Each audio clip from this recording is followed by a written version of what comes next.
Good day everyone, my name is Gardose and my topic is about how to write an analysis in task environment. The learning outcome of my topic is to understand and construct an analysis about the different factors of task environment. Environmental analysis is the process used to identify all the internal and external elements which can affect the organization's performance. The analysis involves assessing the level of threat or opportunities the factors might present. These evaluations are later translated into the decision-making process. Before conducting an external environment analysis, you should follow these 5 steps. First, understand all the environmental factors.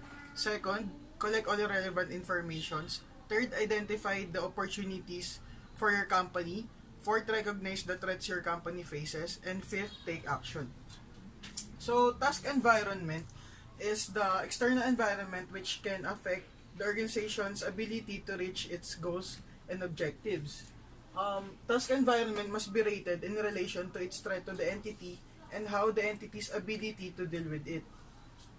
The impact of these threats must be rated as low, medium, and high.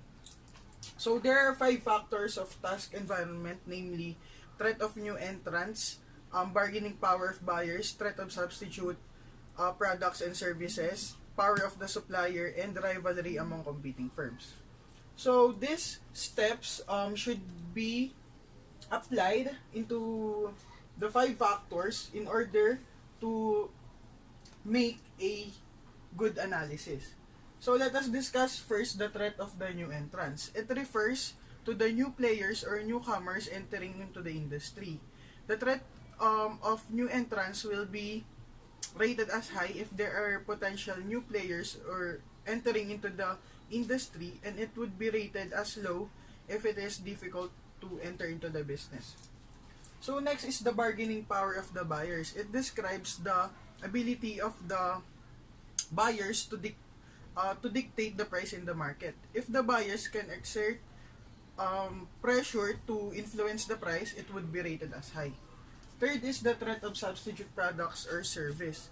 It can take place when a customer can substitute a product or service with an equivalent product or service. If the price of a certain product or service will increase, customers will likely will search for substitutes from another entity. In this case, the threat would be rated as high. So next is the power of the suppliers. It could affect the entity's operation when the business is dependent on the suppliers. So in this case, the threat could be high. And lastly, rivalry among competing firms. This describes the level of competition. We used Manila Hotel as our example. This is the result for each factor. Then, in writing the external environment analysis, first, you should write the title or name of the factor. For example, threat of new entrants, together with the result if it is low, medium, or high. Then below is the reason or explanation on why you've come up with the result. This format also applied in writing the other factors. So in a nutshell, task environment is an external environment which can affect the organization's ability to reach business goals.